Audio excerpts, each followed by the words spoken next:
থেকে শুরু হয়েছে আমাদের জানা নেই।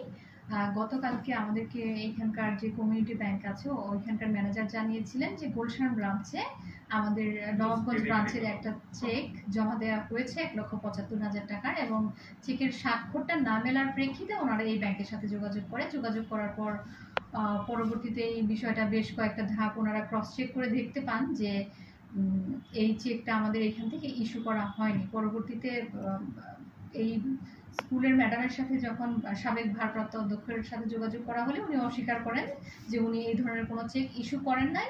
এই মর্মে উনি একটা লিখিত দিয়েছেন ব্যাংককে। পরবর্তীতে ব্যাংক মারফত আমরা যতটুকু জানতে পেরেছি এই চেকটি বহন করেছিলেন ওনার ব্যক্তিগত ড্রাইভার এবং সম্ভবত ওনার কন্যাও সাথে ছিলেন। এই মর্মে গুলশান থানায় একটি মামলা হয়েছে এবং পরবর্তীতে আমরা এই বিষয়টি তদন্ত করে যে বিষয়টুকু প্রাথমিকভাবে জানতে পেরেছি যে স্কুলের অ্যাকাউন্টেন্ট হিসেবে বর্তমানে যে দায়িত্ব পালন করছে রমজান আলী, তার কাছ থেকে গত 21শে আগস্ট জোরপূর্বক চেক বই নিয়ে নেওয়া হয় এবং সেখান থেকে নাকি 5টি পাতা কেটে রেখে দেওয়া হয়। রেখে পরবর্তীতে তার 2 দিন পর চেক বইটি অ্যাকাউন্টেন্টের কাছে জমা দেওয়া হয়।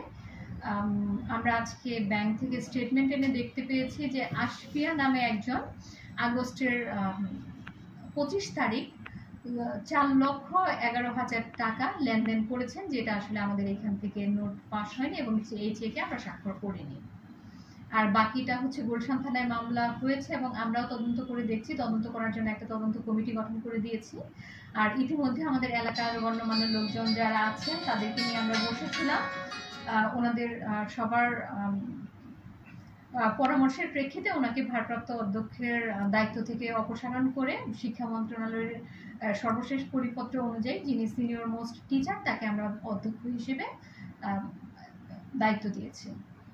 গুলশান থানার মামলা হয়েছে যতদূর জানতে পেরেছি যে ওনারা একটা সাধারণ ডায়েরি করেছেন। কমিউনিটি ব্যাংকের যে ম্যানেজার আছেন উনি এখানে 2 জন জসিমউদ্দিন এবং আশফিয়া নামে একজন, ওনাদের 2 জনকে ওনারা যেহেতু চেকটা বহন করছিলেন ওনাদের 2 জনকে আসামি করে মামলা করা হয়েছে। মামলার